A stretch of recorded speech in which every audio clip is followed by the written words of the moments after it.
ನೋಡಿ, ಇಲ್ಲಿ ನೀವು ನೋಡ್ತಿರುವಂತದ್ದು ಕರುಪ್ಪ ಸ್ವಾಮಿ ವಿಗ್ರಹ.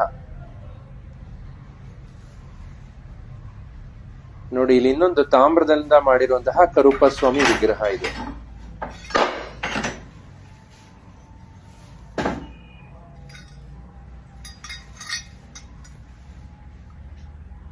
ನೋಡಿ, ಇದು ಗುಜರಾತ್ ಮಾದರಿಯ ರಾಧಾಕೃಷ್ಣ ಮೂರ್ತಿ.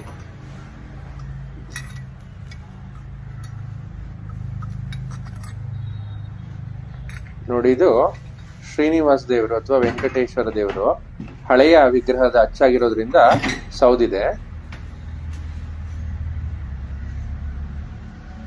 ತಾಮ್ರದಿಂದ ಮಾಡಿರುವಂತಹ ಅಂಜಲಿ ಮುದ್ರೆಯಲ್ಲಿರುವಂತಹ ಹನುಮಂತ ದೇವರು ಅಥವಾ ಆಂಜನೇಯ ಸ್ವಾಮಿ.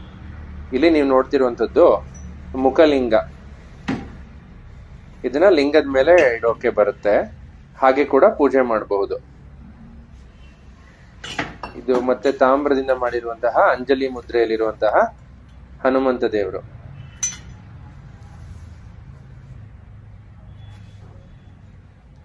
ನೋಡಿ, ಇದು ಅನ್ನಪೂರ್ಣೇಶ್ವರಿ ಅಥವಾ ವಿಶಾಲಾಕ್ಷಿ.